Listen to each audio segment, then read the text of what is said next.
Yeah, man, it's just on heavy roots. So moving on to the other unknown, which is the CE. We can solve for CE by considering point E. And if we draw the free body diagram of point E of that joint, it will look like this. And then if we sum all the forces in the x direction, we can say that CE is equal to EF. And earlier, we have solved that EF is equal to 375 kilonewtons. Therefore, CE is also equal to 375 kilonewtons in tension, since CE is equal to EF. So that's it. We have knocked down two unknowns, the forces in DF and CE.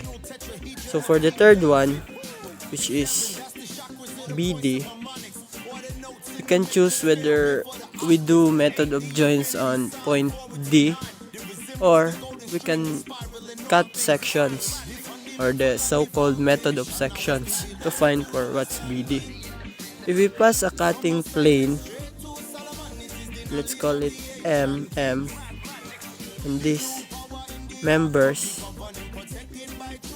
M, and then consider the left side and draw the other right side, of that section, the free body diagram would look like this.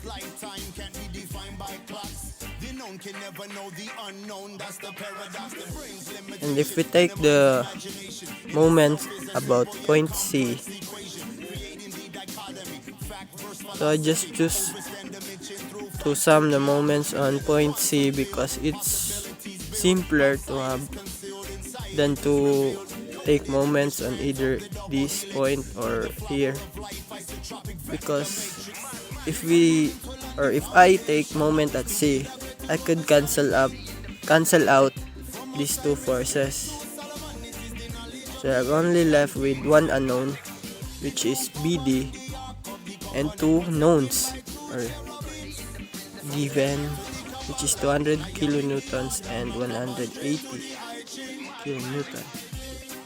So with that, if we sum all the forces or the moments on point C and take counterclockwise as positive, therefore this 180 together with its perpendicular distance, which is 6, would have positive.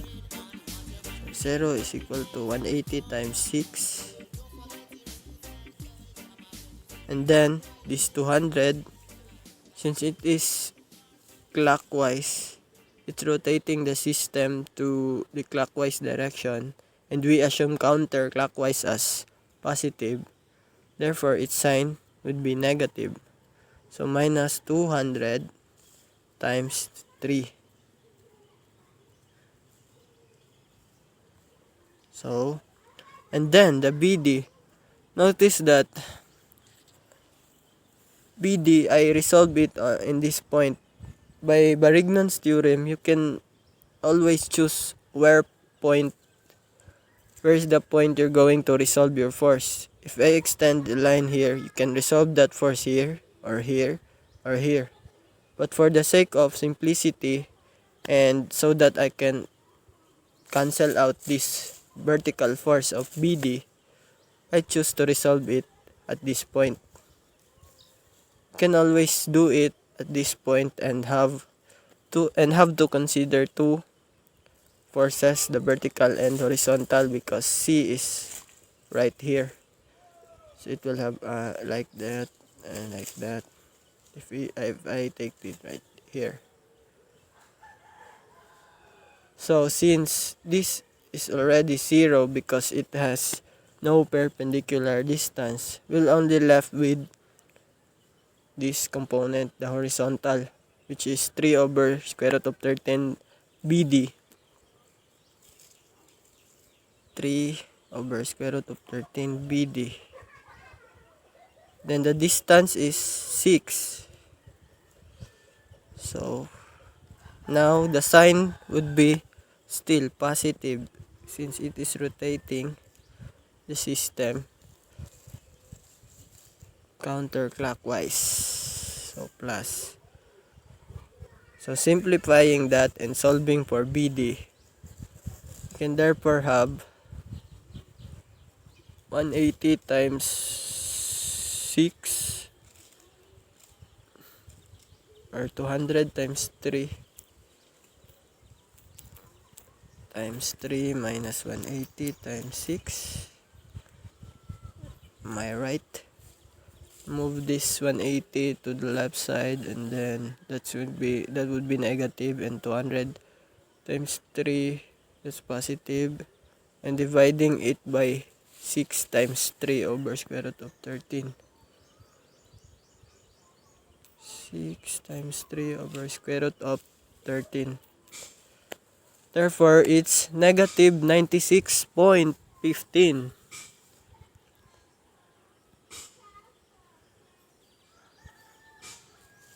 Negative 96.14.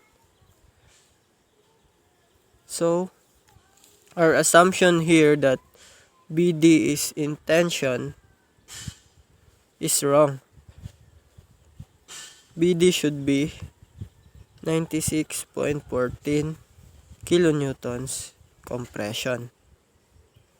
So, alright. We already had the forces DF, CE, and BD. So, if we write that here, 225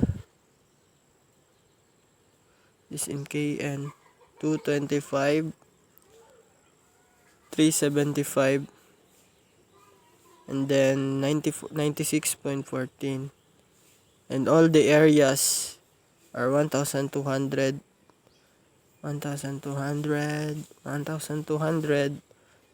mm squared.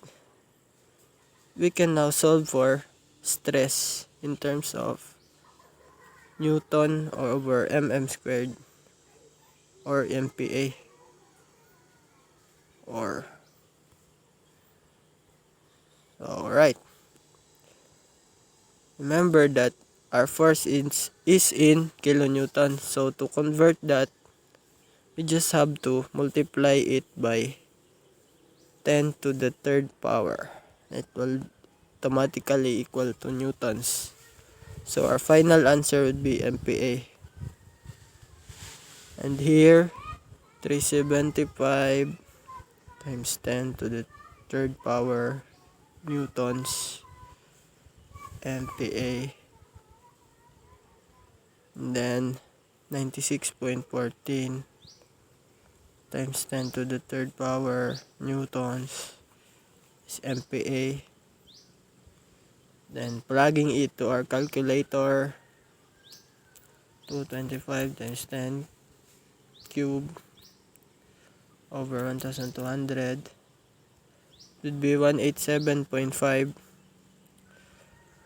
187.5 MPa. This is 7. This would be the stress in member DF. And then 375, that's 312.5. Am I right? Or my it's correct. This would be sent to the 312.5 312.5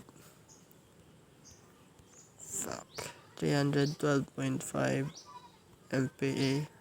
Then for this is BD area, BD 96.14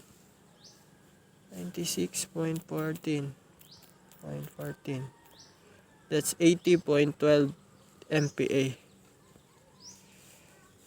That's now the stresses, 80.12 MPa. So the answer for this problem is, or R, for DF, the stress in DF is 187.5 MPa, and for the stress on CA, 312.5 MPa, and for BD, 80.12 MPa. So that's it. If you like this video, please like, share, subscribe. Thank you.